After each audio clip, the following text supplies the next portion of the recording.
마태복음 6장 26절에서 35절 말씀 다 같이 합독하겠습니다. 예수께서 대답하여 이르시되 내가 진실로 진실로 너희에게 이르노니 너희가 나를 찾는 것은 표적을 본 까닭이 아니요 떡을 먹고 배부른 까닭이로다. 썩을 양식을 위하여 일하지 말고 영생하도록 있는 양식을 위하여 하라. 이 양식은 인자가 너희에게 주리니 인자는 아버지 하나님께서 인치신 자니라. 그들이 묻되 우리가 어떻게 하여야 하나님의 일을 하오리이까? 예수께서 대답하여 이르시되 하나님께서 보내신 이를 믿는 것이 하나님의 일이니라 하시니 그들이 묻되 그러면 우리가 보고 당신을 믿도록 행하시는 표적이 무엇이니까? 하시는 일이 무엇이니까? 기록된 바 하늘에서 그들에게 떡을 주어 먹게 하였다 함과 같이 우리 조상들은 광야에서 만나를 먹었나이다. 예수께서 이르시되 내가 진실로 진실로 너희에게 이르노니 모세가 너희에게 하늘로부터 떡을 준 것이 아니라 내 아버지께서 너희에게 하늘로부터 참떡을 주시나니 하나님의 떡은 하늘에서 내려 세상에 생명을 주는 것이니라. 그들이 이르되 주여 이 떡을 항상 우리에게 주소서. 예수께서 이르시되 나는 생명의 떡이니 내게 오는 자는 결코 줄이지 아니할 터이요 나를 믿는 자는 영원히 목마르지 아니하리라. 아멘. 유튜브 한번 확인 좀 해줘 보세요. 나오는지.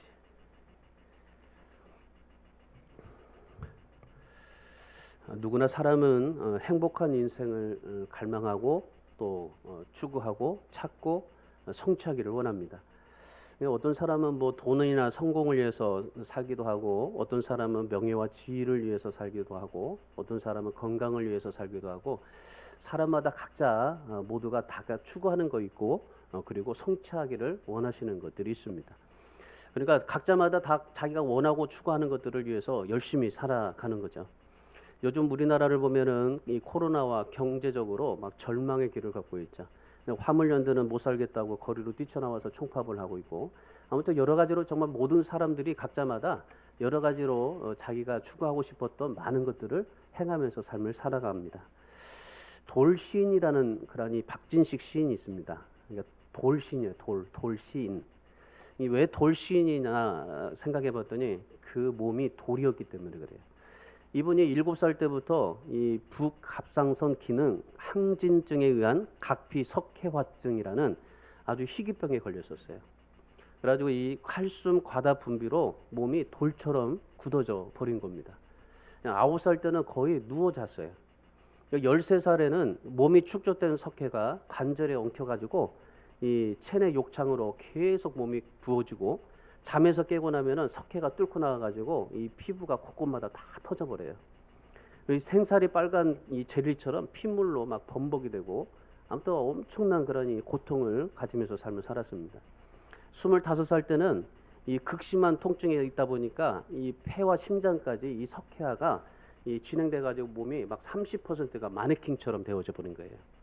그러니까 어느 날 한 번은 어머니가 이 쇠꼬쟁이로 몸 안에 있는 이 석회를 막 긁어내다가 이 쇠꼬쟁이가 막 휘어지기도 했던 거예요. 얼마나 단단하든지.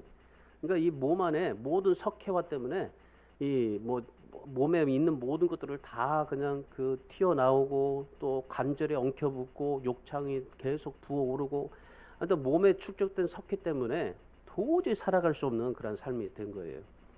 그러니까 이 석회를 계속적으로 이제 긁어내야 되는데 이 긁어내는 것도 한두 번이잖아요. 보통 우리가 석회를 어떻게 긁어내요? 병원에 가서 수술해가지고 우리도 돌 하나 있으면 그거 끄집어내가고 하는데, 근데 이분은 모든 그런 그 석회화로 인해서 이 몸이 굳어지고 도저히 살아갈 수 없는 그런 상황이 된 겁니다. 그래서 너무 힘들었어요. 그래가지고 이분이 청년 때 너무나 정말 힘들어서 그 죽음이라는 걸 선택을 하게 됐습니다. 근데 이 막상 죽으려고 생각하다 보니까 그냥 죽기에는 너무나 억울하더래요. 그러니까 지금까지 이렇게 어머니가 나를 위해서 석회를 긁어내고 그 석회가 막 온몸에 막 튀어서 그냥 모든 것들이 다 그 어려움을 겪고 있는데 막상 이런 것을 25살 때까지 이렇게 겪어보니까 자신이 죽으려고 하니까 너무나 억울하더래요. 그래서 이분이 예수님이라는 희망의 끈을 잡고 자기 삶을 긍정하면서 삶을 다시 한번 의미를 찾고 몸부림쳐보자. 그렇게 생각을 했던 겁니다. 뭐 그 전에 뭐 예수를 안 믿은 게 아니에요. 예수님을 믿고 계속적으로 이분이 이런 삶을 계속적으로 그냥 이겨내고, 어머니를 얼마나 옆에서 기도하면서 그 석회를 긁으면서 얼마나 정말 눈물로 그 아들을 위해서 정말 힘썼겠습니까? 그런데 이분이 그럼에도 불구하고 너무나 힘드니까, 이 몸이 너무나 힘들어서 정말 고통스러우니까, 그래서 차라리 죽는 게 낫겠다 싶어서 죽음도 결심을 해봤지만은, 그런데 막상 이제 보니까 그냥 죽기는 너무나 억울하더래요. 그래서 내가 뭐라도 하나 해보자, 뭐라도 삶의 의미를 찾아보고 뭐라도 한 가지 해보자, 그렇게 생각해서 이분이 영어와 한문을 공부했습니다. 그리고 이 다양한 독서, 그리고 시, 이런 것들을 다 막 습작을 한 거예요. 그리고 컴퓨터도 열심히 막 익혔어요. 그래가지고 내가 정말 뭐라도 한 가지 해놓고 죽자 생각하고, 그리고 열심히 막 공부를 했어요. 그래가지고 이 공부를 막 하다가 마침내 이 굳어진 양손, 보세요. 이 양손이 다 굳어져 있어요. 굳어진 양손으로 거기에다가 볼펜을 끼워요. 볼펜을 끼우니까 어떻게 되면 굳어진 거에다가 볼펜을 끼우니까 깍 찔 거 아니에요. 그래가지고 이 볼펜으로 컴퓨터를 친 거예요. 컴퓨터를 치면서, 그리고 그렇게 삶을 살다가 2년 만에 절망은 희망의 다른 이름이다라는 책을 썼어요. 그리고 이 절망의 우물에서 희망의 우물을 길러냈다. 그러면서 이분이 책을 한 권 쓴 거예요. 절망은 희망의 다른 이름이다. 한번 여러분이 한번 사서 한번 보십시오. 그 책의 서문에 이런 말이 있어요. 뭐냐면은, 지금 살기 힘들어 절망하신 분이 있다면 제 이야기를 읽고 부디 힘을 내십시오. 저는 꿈꿀 수만 있다면 행복이란 인생이라고 생각합니다. 아무리 참담한 현실에 처해서도 살아있는 한 꿈을 버리지 마십시오. 절망 중에도 희망이 있으면 위대함은 시작됩니다. 아직도 희망은 있습니다. 절망은 희망의 가면입니다. 인생에는 천연색 날실뿐만 아니라 고난의 검은색 시실도 필요합니다. 검은색 시실이 있어야 아름다운 비단이 만들어집니다. 절망은 잃어버린 사랑을 회복하는 공간이고, 절망 속에서 나를 살필 때 희망 속에서 남을 살찌울 수 있습니다. 희망의 힘은 절망의 힘보다 큽니다. 희망의 커튼을 열면 희망의 미래가 보입니다. 희망의 드라마는 항상 사람의 상상을 초월해서 전개됩니다. 그 드라마는 지금도 계속됩니다. 실패했다고 한탄하기에 아직 시간이 있습니다. 현재를 보고 울지 마시고 내일의 희망을 가지십시오. 삶이 힘들어도 다시 한번 주님을 바라보십시오. 오늘도 주님 안에서 주님이 부어주시는 희망을 붙잡고 풍성한 꿈의 열매를 맺으시기를 기도합니다. 여러분, 지금 뭐 아무것도 움직일 수가 없어요. 움직일 수도 없고, 이 석회화 때문에 정말 이 몸에서 막 튀겨나고 뭐 이런 여러 가지 고통 속에 그냥 뭐 다 굳어져 버리는 그런 상황 속에서도 이런 분이 누워서 컴퓨터를 치면서 책을 쓰고 자기 삶의 의미를 발견하고, 내가 왜 하나님께서 나에게 비록 이렇게 나를 태어나게 하셨지만은, 그런데 내가 이렇게 하나님 앞에 왜 내가 이런 일을 겪고 내가 왜 이렇게 삶을 살아야 되나 하는 그런 의미 속에서 이분은 희망을 발견한 거예요. 그러고 나서 책을 쓰고 주님 앞에 정말 당당하게 하나님의 이름을 높이면서 간증하며 이렇게 하나님 앞에 삶을 살아가고 있습니다. 여러분, 우리가 정말 이 박진 시인처럼 우리가 예수 그리스도 안에서 정말 부활을 찾고 예수님 안에서 인생의 참 가치를 발견하고 주님이 부어주시는 희망을 붙잡고 풍성한 열매를 맺으려고 한다면, 여러분, 이 박진식 시인처럼 뿐만 아니라 여러분, 우리는 더 정말 환경도 좋고 배경도 좋고 더 건강하고 더 아름다운 인생을 삶을 살아가고 있는데, 하물며 정말 이런 분들도 이렇게 하나님 앞에 삶의 의미를 찾고 내가 지금 무엇을 찾고 지금 살아가고 있는가에 대해서 진실하게 고백하고 하나님 앞에 삶을 살아가고 있는데, 여러분, 우리는 정말 어떻습니까? 오늘 우리도 하나님 앞에 정말 그 희망이라는 예수 그리스도를 붙잡고 여러분의 풍성한 꿈의 열매를 맺어가면서 살아가기를 주님의 이름으로 축원합니다. 오늘 본문의 말씀해 보시면은 희망의 끈을 붙잡아 보려고 애쓰는 유대인들, 그 유대인들에게 예수님께서 자신은 생명의 떡이라고 말씀을 하십니다. 그러면서 그 유대인들에게 진정 추구해야 될 것이 무엇이고 찾아야 될 가치가 무엇인지에 대해서 오늘 본문에서 말씀해 주고 있습니다. 오늘 본문 6장 22절의 말씀을 한번 보십시오. 22절의 말씀에 보면은 이 본문의 말씀의 배경이 나옵니다. 이 배경을 살펴보면은 배가 고팠을 때 예수님께서 떡 5덩이와 물고기 2마리를 가지고 배불리 먹이시는 오병이어의 기적을 베풀어 줬습니다. 그러니까 유대인들이 예수님만 있으면은 먹을 것이 걱정 없다고 생각을 했어요. 이 예수님만 있으면 우리가 살아가는데 참 걱정이 없다고 생각하는 겁니다. 그래서 오병이어의 기적을 체험했어요. 그리고 나서 뭐합니까? 거기에 이튿날이라고 말하잖아요. 그러니까 이틀 전에 이미 이 오병이어의 기적을 체험을 받았어요. 그리고 그 다음 이튿날 이들이 모인 겁니다. 그러니까 다음날 어제처럼 기적의 식사를 할 수 있을 거라고 생각을 했어요. 그래가지고 들뜬 마음으로 예수님을 찾아온 겁니다. 그냥 벌떼같이 사람들이 다 모여든 거예요. 어젯밤에 보니까 오병이어 기적을 일으키고 그 밤에 보니까 제자들만 그 배를 타고 저 건너편으로 보내는 것을 보시고, 그리고 혼자서 산으로 올라가시는 것을 보니까 예수님이 거기 계실 거라고 생각하고 믿고 그들이 여기에 왔던 겁니다. 24절의 말씀해 보시면은 그 사람들이 열정을 가지고 예수님을 찾아다녀요. 그때 시간이 한 11시쯤 됩니다. 11시쯤 되는데 아무리 예수님을 찾아봐도 예수님이 보이지가 않는 겁니다. 여러분 한번 생각해 보세요. 아침 일찍부터 나왔을 거 아니에요. 예수님께서 정말 오늘도 배불리 먹어주실 거라는 것을 생각하고, 배불리 먹고도 12광지리가 남았으니까 얼마나 배불리 먹을 수 있겠어요. 그러니까 아침을 굶고 온 사람도 있을 거 아닙니까? 그러니까 아침을 굶었으니 얼마나 배가 고팠을까요? 지금 11시인데. 여러분 한번 생각해 보세요. 아침 안 먹고요, 11시까지 열심히 일하고 열심히 한번 돌아다닌다고, 한번 운동한다고 생각해 보세요. 허기져요. 배고픕니다. 근데 이들이 지금 이튿날 아침부터 모여가지고 지금 예수님을 찾아다니고 있습니다. 얼마나 배가 고팠을까요? 그래서 그들이 예수님을 찾으러 이제 갔는데 예수님이 안 계시는 거예요. 그러니까 안 계시니까 포기하고, 야, 예수님이 안 계신다, 그냥 가버리자라고 생각할 텐데, 근데 가지 않고 이 사람들이 배 한 척을 빌려요. 배 한 척을 빌려가지고 어디로 가냐면요, 가버나움으로 갑니다. 가버나움으로 갔더니 거기에 예수님이 계셨던 거예요. 그래가지고 이들이 가버나움에서 예수님을 만난 겁니다. 25절의 말씀해 보시면은 너무 감격스럽게 인사를 해요. 랍비 어디 이제 오시냐고. 그러면서 이들이 열심히 예수님을 찾아다녔는데 아무도 없다가 이제 가버나움에 오니까 예수님을 만나자마자 너무나 반가웠어요. 그래가지고 이들이 인사를 받았어요.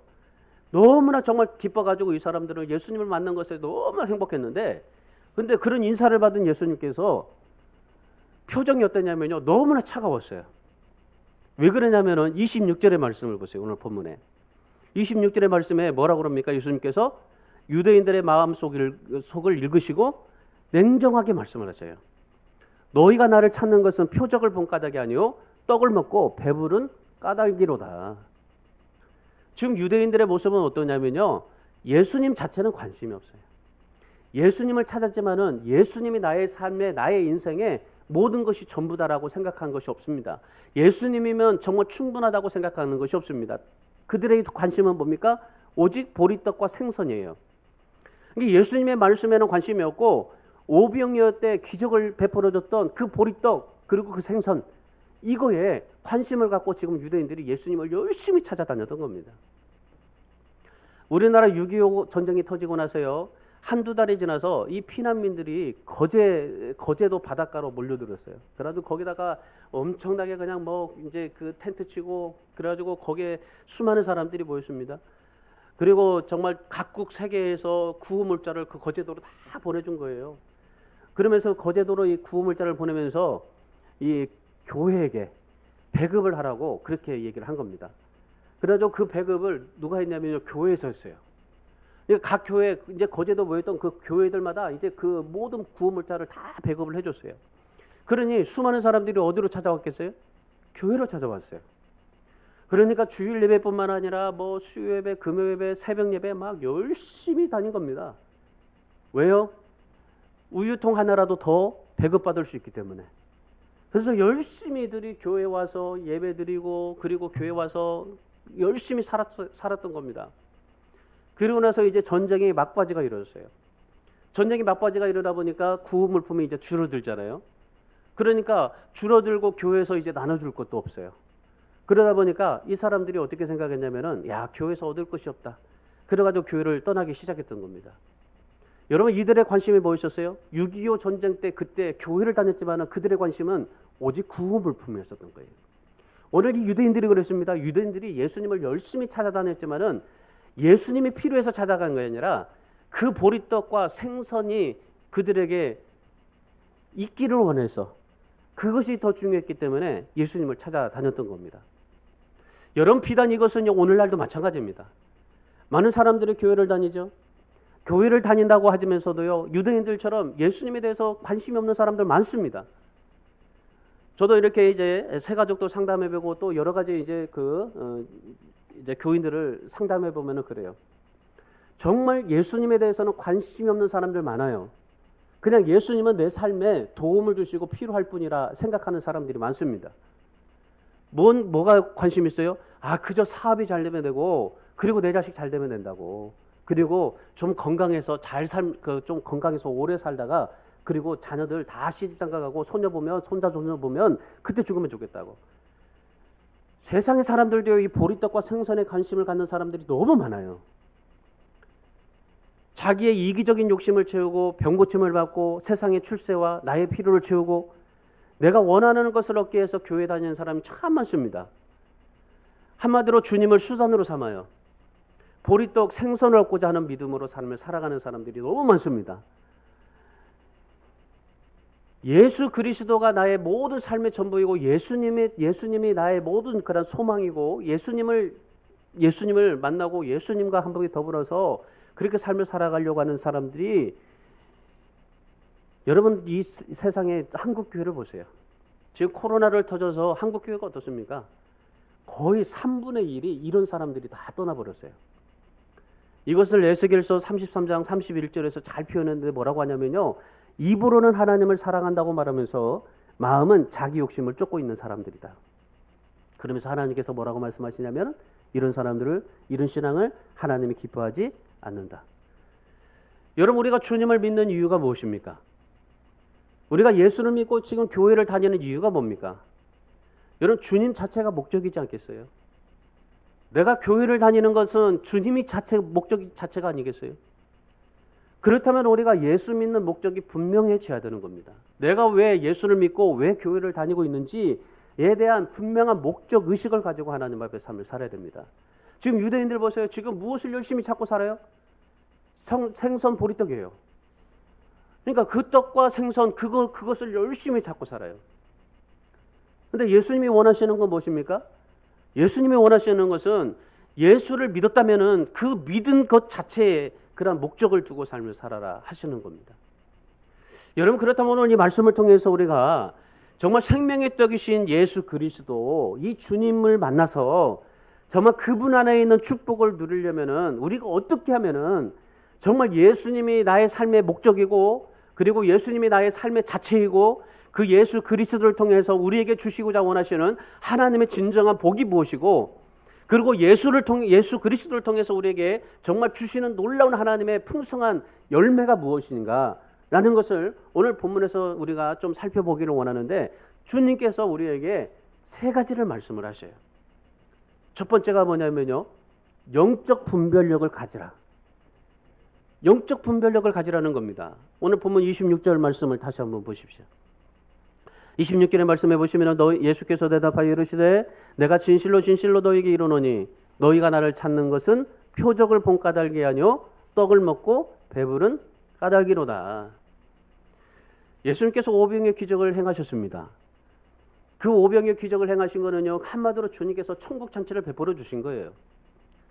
이 천국 잔치는요, 단지 어떤 이 음식이 다양한 것이 아니었어요. 단지 겨우 생선 2마리, 보리떡 5개. 그 수많은 사람들, 거기에 모인 사람들 한 1만 명, 2만 명 정도 사람이 되는데, 정말 그 수많은 사람들에게 천국 잔치를 베풀어 주셨는데, 그 천국 잔치에 얼마나 그런 많은 이 음식도 필요하고 많은 것들이 필요하겠어요? 그런데 거기에 천국 잔치에 필요한 것은 단지 생선 2마리, 보리떡 5개. 여러분 우리 인생에서 정말 많은 것을 필요로 하지만은요, 사실 우리 인생에요, 생선 2마리, 보리떡 5개만 있으면 돼요. 이걸 더 가지려고 우리는 애쓰고 노력을 많이 하는데, 근데 사실 여러분 우리에게 정말 필요한 생선 2마리, 보리떡 5개예요. 오병이의 기적의 핵심은요, 주님의 기적적인 능력입니다. 그러니까 오병이의 핵심은 보리떡 5개, 물고기 2마리가 아니었어요. 주님께서 행하시는 기적 자체가 그 오병이의 기적의 핵심이었는데, 근데 수많은 사람들이 오병이의 기적의 핵심을 뭘로 봐요? 생선 2마리가 있고 보리떡 5개가 있어서 그랬다고 하는 거예요. 우리가 보통 설교를 듣고 목사님들 설교를 하면 그래요. 생선 2마리가 어린애가 가져온 생선 2마리, 보리떡 5개 때문에, 그것 때문에 정말 예수님께서 오병이의 기적을 일으켜 주시고 모든 것들을 그렇게 하셨다라고 생각을 해요. 그런데 이 오병이의 기적을 나타내게 하신 것은요, 주님께서 주님이 베풀어 주시는 기적의 능력, 그걸 보여주시길 원하셨던 겁니다. 그런데 사람들은 이것을 뭘로 봐요? 표적으로 보는 거예요. 그러니까 주님이 행하신 것은 기적인데, 근데 지금 사람들은 뭐라고요? 표적을 본 까닭이다. 그래, 이게 다릅니다. 정말 주님이 행하시는 기적을 보지 않고 이 주님이 행하시는 그 표적을 보고 했던 거예요. 여러분, 기적을 보고 예수님을 통해서 현실의 문제를 해결받으려고 했던 그 유대인들, 수많은 사람들, 그래서 표적이라고 얘기하시는 거예요. 그들은 오병이의 기적을 직접 봤습니다. 그리고 직접 체험한 사람들이에요. 그리고 그들은 육체의 병을 고침도 받았고, 또 기적의 떡을 배불리 먹었고, 그래서 예수님께서 정말 자기들에게 또 이런 기적을 행해 주시기를 원하시고 바랬던 이들의 모습이었던 거예요.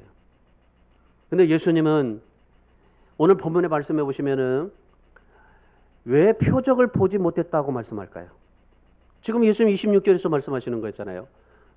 너희가 나를 찾는 것은 표적을 본 까닭이 아니오라고 그래요. 예수님께서 왜 표적을 보지 못했다고 말씀하실까요? 표적을 일으키신 그 주님을 바라보지 못했던 겁니다. 그러니까 생선과 이 떡만 봤던 거죠. 그러니까 그런 하나님의 기적을 보지 못했다는 거죠. 이런 시각으로 오병이를 보니까 주님이 그런 기적을 베풀어 줬음에도 불구하고 그걸 보지 못했던 거예요. 그냥 그들은 그런 단지 표적으로 자기네들의 배만 부르게 되었다, 그렇게 생각하게 된 겁니다. 그러니까 이것을 주님께서 오늘 말씀에서 뭐라고 그래요? 영적 분별력이 없다라고 하시는 거예요. 여러분, 우리가 신앙생활에서 중요한 거는요, 영적 분별력이에요. 우리가 진짜 하나님의 기적을 보고 하나님의 능력과 하나님의 축복된 삶을 살아가기를 원한다면은 영적 분별력을 가지셔야 돼요. 영적 분별력이 있는 사람의 특징이 무엇인지 아십니까? 보이는 것에서 보이지 않는 걸 보는 거예요. 내가 지금 분명히 보고 있는데, 지금 오병이의 기적을 보고 있어요. 이 보이는데, 그런데 보이지 않는 것을 보는 게, 그게 영적 분별력을 가진 사람입니다. 지금 현재의 사건 속에서 영원한 것을 보는 겁니다. 다시 말하면요, 오병이의 기적 너머에 있는 주님을 볼 수 있는 거죠. 주님께서 오병이의 기적을 일으키신 것은 단지 보리떡 5개, 물고기 2마리가 아닌 그것을 통해서 주님께서 기적을 일으키신 그 주님의 능력을 보시기를 원하시는 겁니다. 그게 영적 분별력입니다. 우리가 똑같이 주님을 보지만은 영적 분별력이 없으면요, 이 주님을 보지를 못해요. 우리가 이 영적 분별력이 없으면 단지 오병이의 기적을 일으키신 그것만 보는 거예요. 그러니까 보이는 게 생선, 떡, 이것밖에 없는 거예요. 근데 진짜 영적 분별력이 있으면요, 어떻게 됩니까? 보이지 않는 것을 보이는 것에서 보이지 않는 것을 봅니다. 영적 분별력이 없으면요, 예수만으로 충분하지 않다고 생각을 하는 겁니다.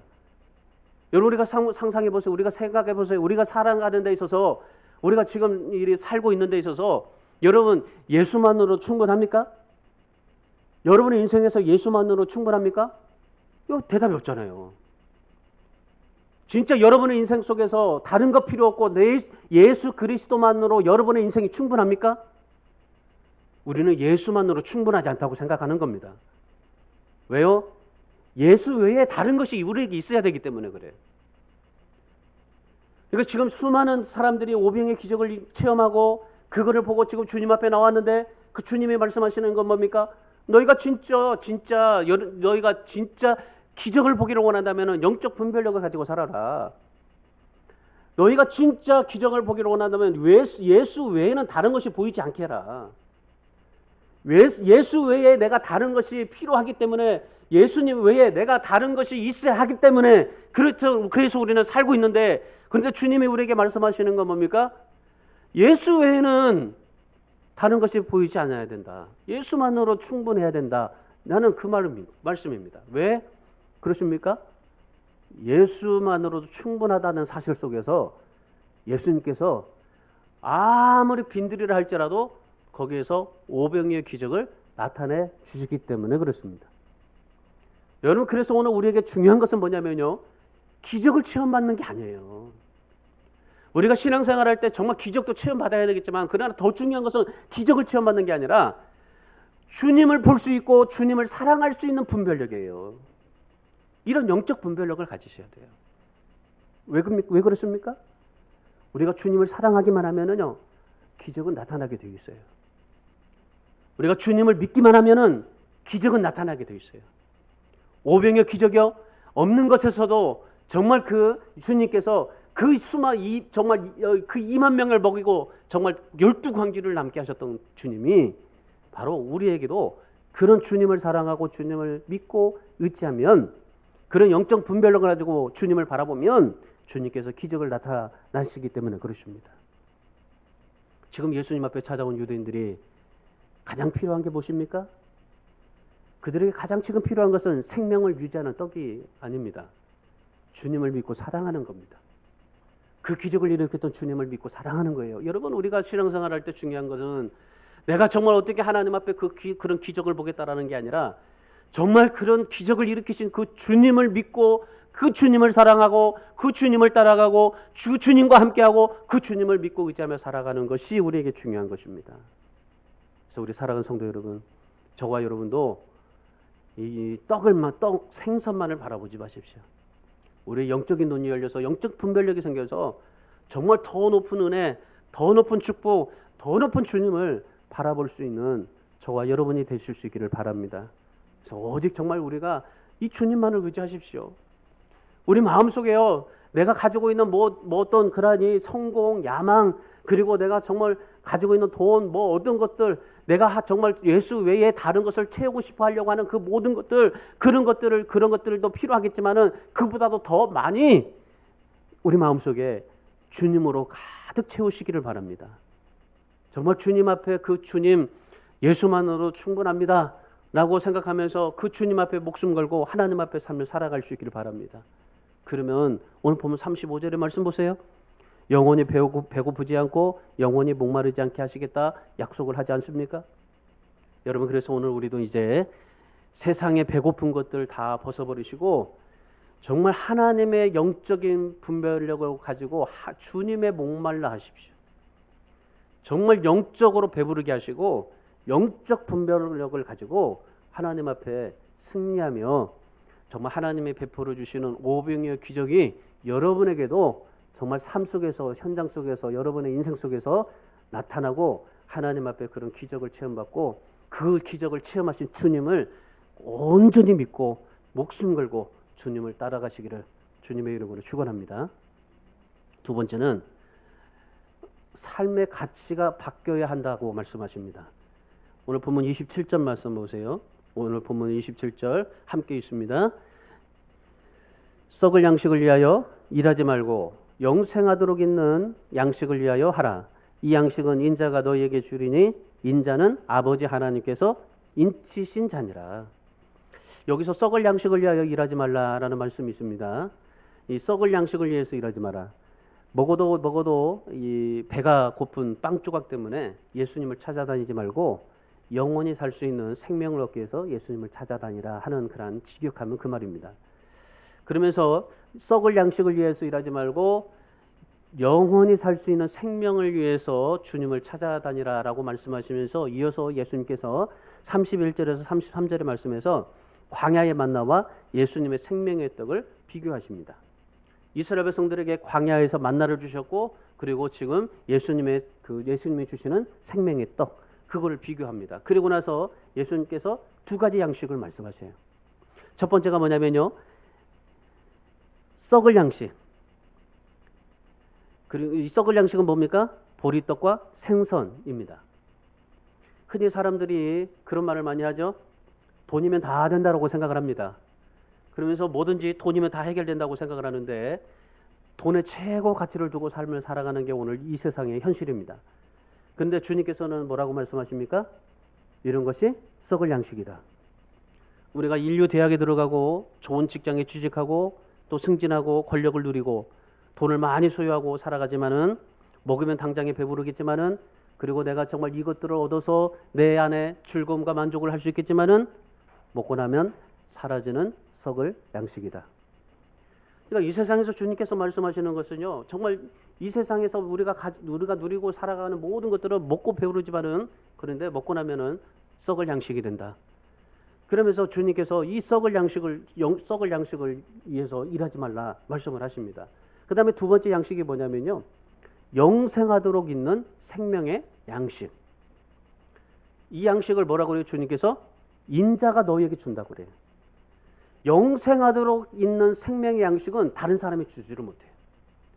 이 썩은 양식은 우리가 뭐 내가 열심히 해서 얻을 수 있고 다른 사람이 줄 수 있고 뭐 얼마나 많은 그러니 내가 하는 것만큼 노력하는 것만큼 애쓰는 것만큼 최선을 다하는 것만큼 얻을 수가 있어요. 뭐 이 썩을 양식이라고 해서 뭐 얻지 말라는 게 아닙니다. 많이 얻으셔야 돼요. 근데 단지 이런 것들이 썩을 양식이라는 것을 우리가 인식하라는 거죠, 주님께서.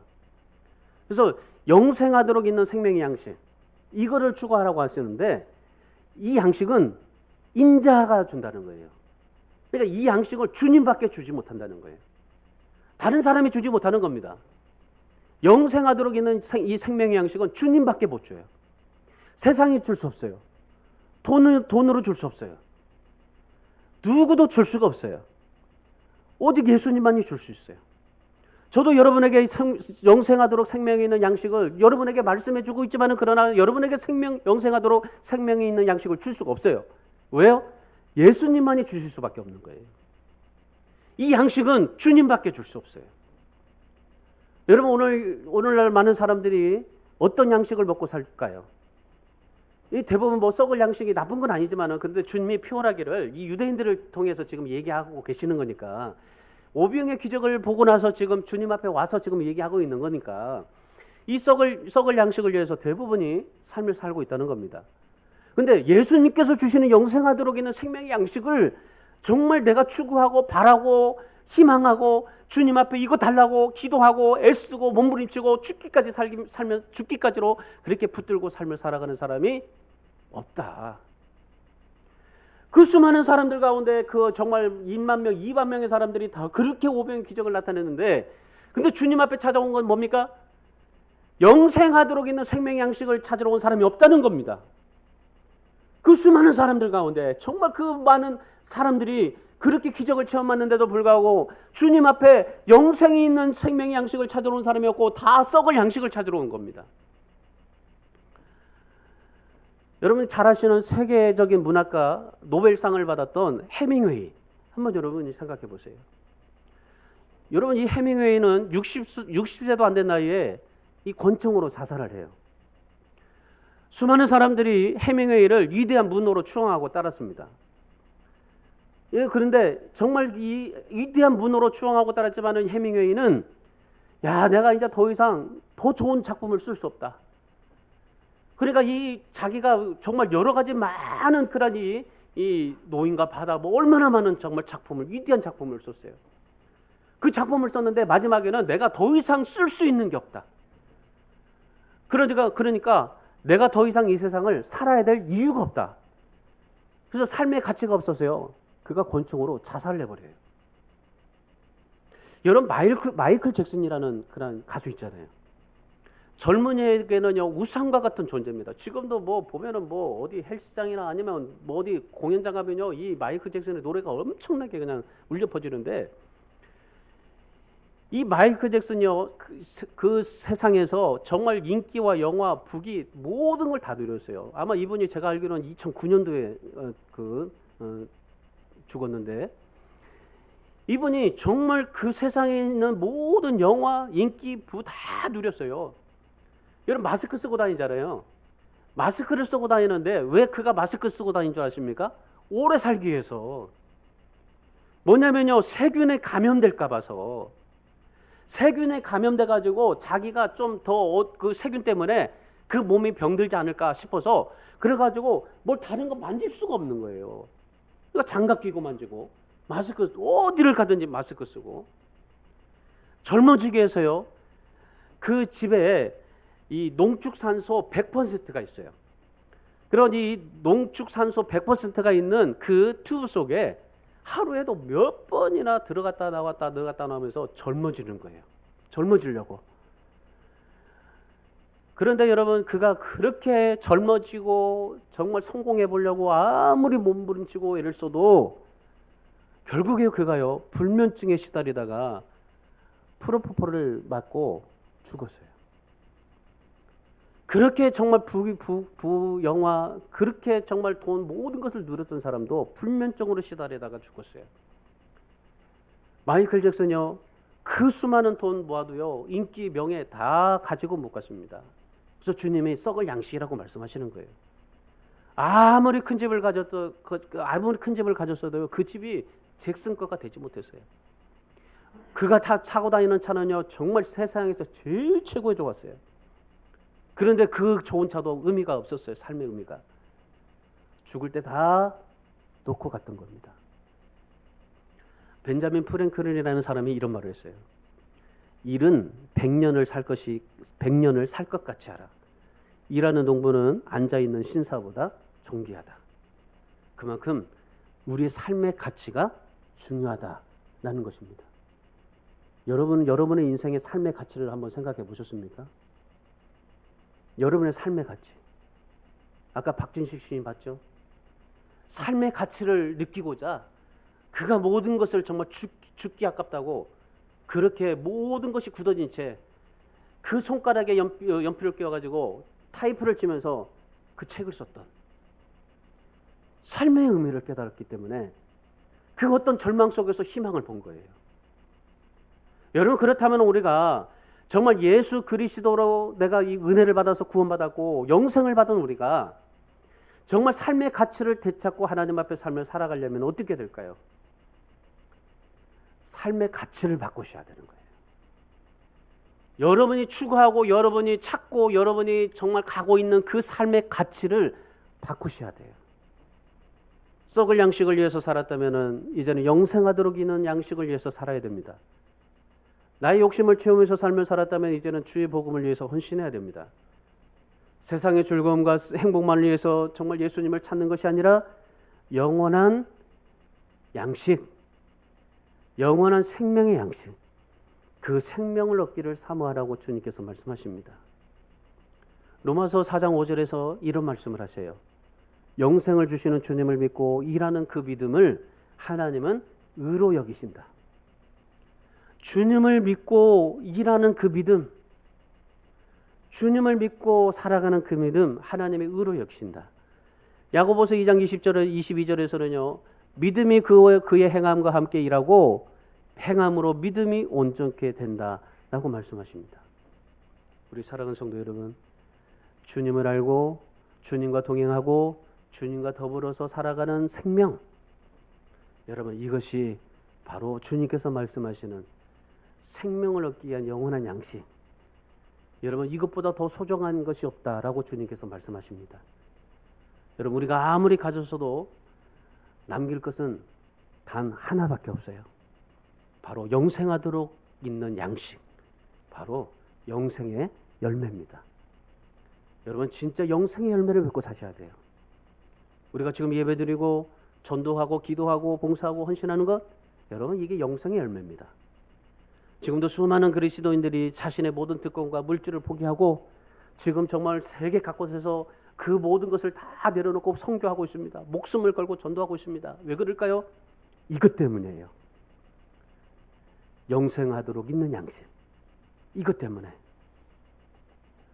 그렇다면 오늘 저와 여러분도 영생하도록 있는 이 양식, 이 양식을 바라보시면서 비록 힘들고 십자가가 무겁지만은 여러분이 기쁨으로 사는 하나님의 은혜가 임하고 여러분에게 진정한 영생의 열매를 날마다 아름답게 맺어가고 하나님이 주님이 기뻐하시는 그러한 삶의 믿음의 열매가 있어지기를 주님의 이름으로 축원합니다. 마지막 세 번째는 말씀이 삶의 목적이 되게 해야 됩니다. 오늘 보면 35절의 말씀 보십시오.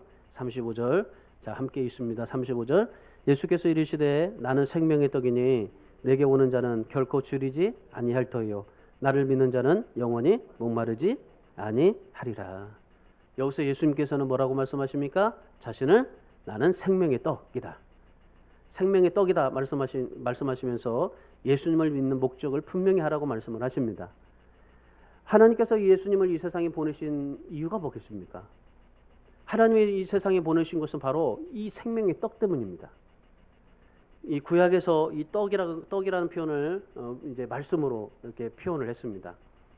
예수님께서 우리에게 하나님께서 예수님을 이 세상에 보내신 것은 바로 이 생명의 떡이에요. 말씀이에요. 시편 107편 20절의 말씀해 보시면은 하나님께서 말씀을 보내어 그들을 고치시고 위험한 지경에서 건지셨다고 그래요. 하나님께서 우리에게 말씀을 보내셨는데 그 말씀이 뭐예요? 바로 이 생명의 떡이에요. 예수 그리스도. 또한 시편 147편 18절의 말씀해 보시면은 홍해를 건너는 백성들에게 말씀을 보내사 그것들을 녹이시고 바람을 불게 하신즉 물이 흐르게 하셨다. 그렇게 말씀하셔요. 홍해를 가르게 하시는 것은 뭐 때문이에요?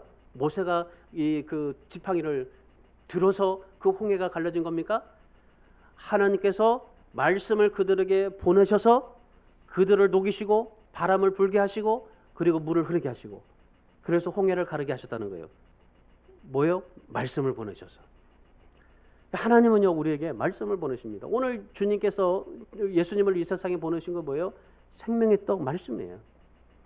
우리가 예수님을 따르고 그 말씀에 순종하는 이유가 무엇입니까?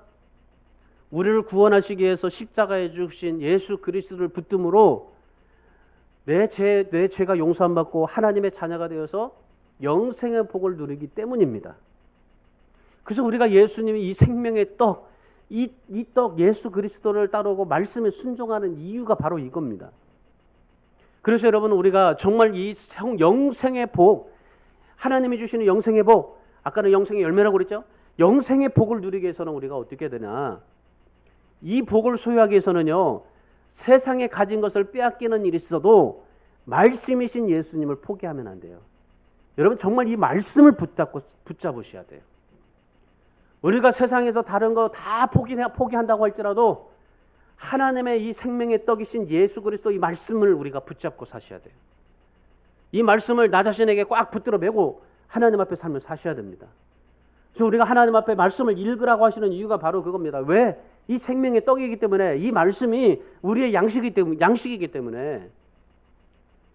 여러분 그래서 우리가 하나님의 영광을 놓치지 않기 위해서는요, 좁은 길도 험한 길도 비록 기도 응답이 없어도 환난 중이라도요 기뻐하면서 끝까지 예수님을 쫓으리라는 이 생명의 떡이신 예수님을 붙잡고 말씀 붙잡고 삶을 살아가리라 하는 그러한 마음이 있어야 된다라는 것입니다.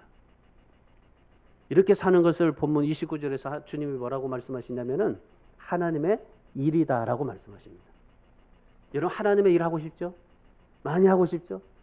그러면 말씀 붙잡으십시오. 주님께서 하나님의 일은 바로 나를 믿고 그 생명의 떡이신 그 말씀을 붙잡고 살아가는 거다. 말씀에 순종하면서 살아가는 것이다. 그리고 우리가 하나님의 일은요, 예수님을 믿고 말씀에 순종하는 것이 하나님의 일인 겁니다. 그 당시 유대인들을 보십시오. 하나님의 일을 많이 해야 된다고 생각을 했어요. 그래서 그들은 율법도 지켰습니다. 그리고 헌금도 했습니다. 금식기도도 했습니다. 구제도 했습니다. 그러니까 이런 것들을 많이 해야만이 그들이 하나님의 일을 한다고 생각을 했어요. 여러분 우리도 정말 하나님의 일을 하기 위해서 여러 가지 많은 일들을 한다고 생각을 합니다. 그러나 하나님의 일은 뭐라고 말씀하십니까? 28절에 유대인들이 그렇게 말합니다. 어떻게 하면 하나님의 일을 할 수 있습니까?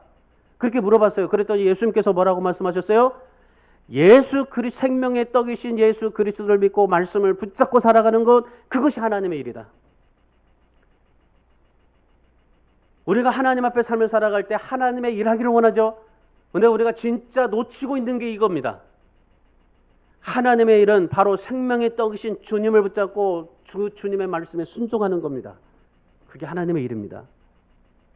여러분, 하나님께서 우리에게 원하시는 게, 바라시는 게 없어요, 사실은. 우리에게 뭐 잘 되라, 뭐 어떻게 해라, 뭐 어떻게 들으라, 뭐 해라. 여러분, 다 하나님께서 우리에게 이렇게 원하실까요? 아니에요, 여러분.